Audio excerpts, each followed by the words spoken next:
Welcome to this video about analysing the data you get from the test results. You can find this information in the assessment support book. The first thing you need to do is go to your Excel file and under Format, click Unprotect Sheet. You need to do that for each sheet. If you don't, you'll be able to enter the data, but you won't be able to click on anything to highlight it and sort. I've got some data that's been de-identified from a school, and I just want to walk you through a few examples of how to analyse it. Here's my data. I've replaced the students' names with the letters of the alphabet. The first thing you do is click on Home, come across to Format, and then come down and unprotect your sheet. Once you've done that, I like to be able to see the whole sheet in one viewing when I'm sorting data. So if you notice when you download it, where it's been frozen around this column here, so you can always see the names and scroll across. When I'm sorting data, I want that to go away. The way that you do that is click on View, and under View, you'll see this button that says Freeze Panes. When you click on the drop down, click on Unfreeze all the panes, and now the sheet will just move like a normal sheet. I'm going to freeze it here so I can only see the children's first names, which in this case are A, B, and Z. So I'll click there and click Freeze Pane, and now I'll be able to scroll across here. This means that I've got a minimal amount on that column A and B, and so then I'm going to zoom in to make it about 80% so that I can see all the data there.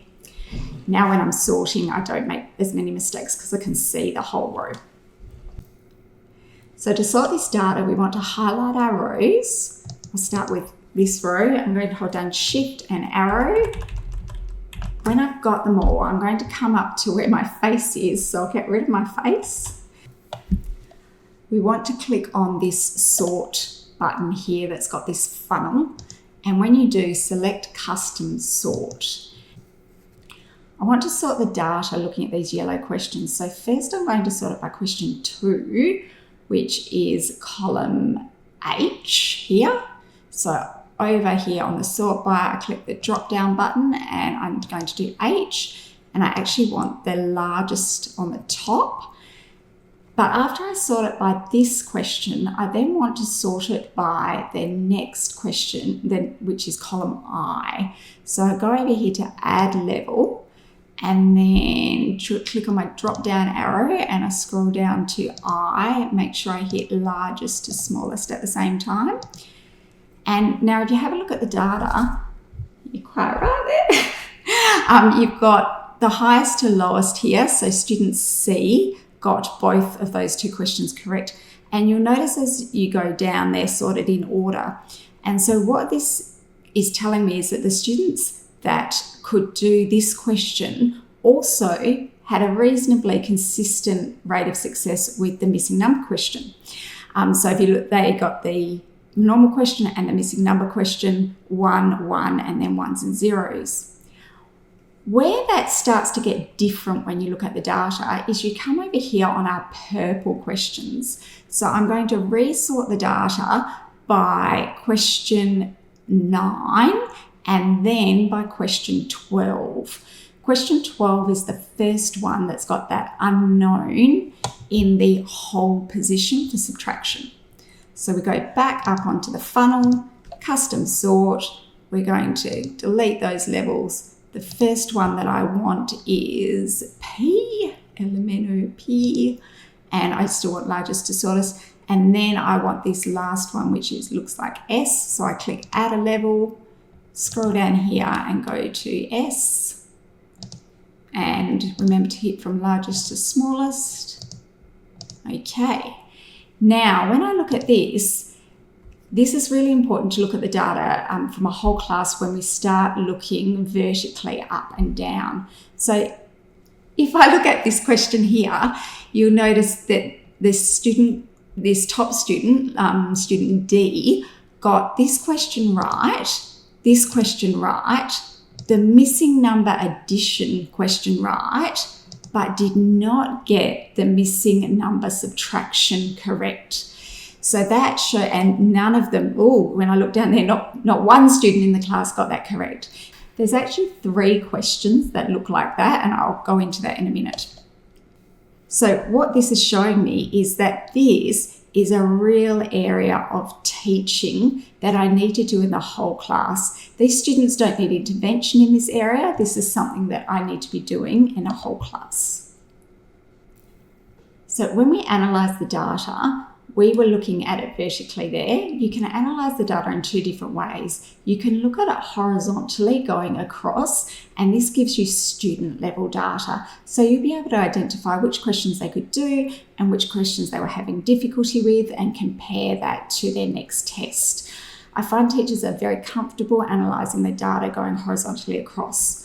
We also want to make sure that we analyse the data vertically up and down, because this is what gives us our cohort level data. So there's that terrible question 12 that all those poor kiddies got 0 on. So they all need to be taught about the missing number in the whole position. With maths, it's the science of pattern, as I say in the videos with the students.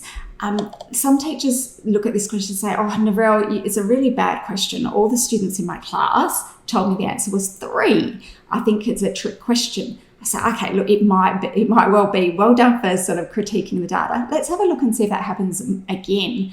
Well, if we look at question 14 and then look at question 20, each of those 3 have got the missing number in the whole position. And you'll find often that if the students had trouble on this one, they've also had trouble on the others. And that's how you know it's not a trick question. It's something that needs tier 1 teaching instead of intervention. There's another set of questions, apart from the missing number ones, where we often find that cohort level tier 1 teaching hole. And that is when it comes to doubling and halving. This is the orange chapter and the light blue chapter.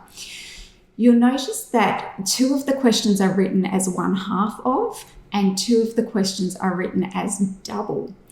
Our curriculum says double and related halving. So that's why I make sure that I split the questions equally. And I have a lot of teachers, when they look at their data, go, oh, my students did so well on the doubles. That's awesome. We'd really hammered it, but I forgot to do related halving. That's okay. We get that from our data, informs our teaching, we go back and do more work. Even when you have taught doubles and related halving is innately more difficult for students. So I was working with a beautiful school for 12 months, and they'd done one blocks really well, and they'd done their data, and they'd got good responses for 1/2 of. But when they retested it later in the year, their students had lost their fluency in that area. And so that was a really good wake-up call. And those teachers were amazing. They're like, oh, I need to keep scheduling, because they find that hard in my other warm-up days and reviews. I need to make sure I come back to that halving once a term to really maintain that fluency. Once you've analysed your data vertically, you're going to see some holes in teaching. So the next thing we need to do is find out what to do about that. So I'll show you where to find this document in a minute. But these, if you look across the top, these are all the concepts that each chapter covers in a cyclical way. So we go through bonds, fluency, addition, subtraction, equation building. Here's that missing number question. That's something subtract 6 equals 3 question. If I've got a year 3 class and I notice that they're all having trouble with this, I'm going to go and print off boards 13, 32, 39, 48, 49 and 67 and divide them up over the year and come back and hit that quite a few times. If I need some extra help myself in teaching this tricky topic, down here this says teacher notes, and you'll notice there's one set of notes on each of these topics if you want to do more professional learning to feel more confident in teaching that. Now you find that document on the website under your core kit. If you click on curriculum links, that will open up that table for you. If you scroll down further, you've got all the exact links there, but that table is really helpful when you're analysing that data vertically. So let's move on to calculating progress with progress points. When you enter the data in, you're giving 2 for a tick, 1 for a C and 0 for a cross. In order to work out how many points of progress they should make, you need to look at what's been covered. So if I was in year 1, I've got 1, 2, 3, 4, 5, 6, 7 questions. That gives me a maximum of 14 points. And then I get asked, well, how many points progress out of 14 should they make? And I say, well, that's a bit nuanced. It depends on which tier.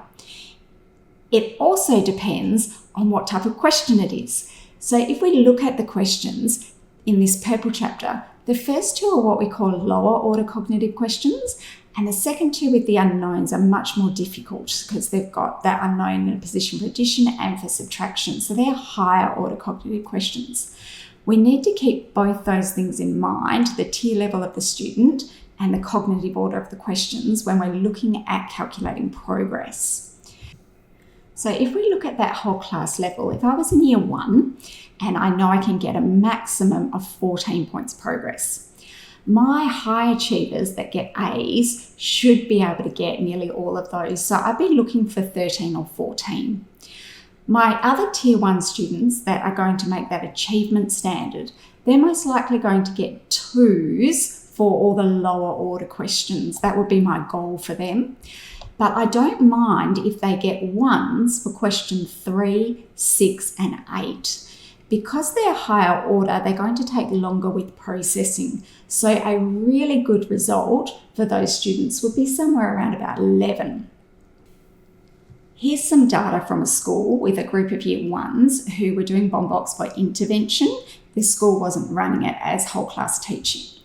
They gave the year 1 group this of students, 7 students, the pre-test in March, and then they gave them the post-test again in November. The activities that the students had covered were from the green chapter, the yellow chapter, the orange chapter, and the red chapter. So they covered 5 questions, which gives them a maximum of 10 points. So when we're looking at monitoring progress, we're looking for, if they were tier 1 students and they got 10 points of progress, that would be outstanding. Because it's for intervention, I would be expecting them to be able to do this question, which is 2, this question, which is another 2. I would only be expecting a 1 for this question and a 2 and a 2. So if a student gets around 9 or 8, I'm pretty happy with that. So let's have a look and see how they went. We start with the green. When they came in, they were only on 2 points of progress. But at the end of the year, look, these ones have all made 8 and 9, which is just awesome. That's what I would really be wanting from a tier 1 student. And these were tier 2 intervention students. And this little bunny, student 7, has transferred learning and kept going in the test into the next chapter. So that was just brilliant. Student 3 had diagnoses and accounted for learning difficulties. And when everybody saw the growth from 2 to 7, they were ecstatic. That was really good growth for that student. We were very concerned about students 1 and 2. They started with 2 points progress and they only made their natural growth rate of 2 points to make that 4 points. They essentially didn't get much out of bomb blocks at all. We were very concerned about these students. They were also in mini-lit and they were not making progress there. They were having difficulty in class, sitting on the mat. The parents were having difficulty at home. And we were able to use this data as one piece of evidence to go towards allied health and get some help and assessment involved for those children. So I hope that helps. Analysing the data is quite complex. I've got everything in those notes that you can download from the website. Thanks.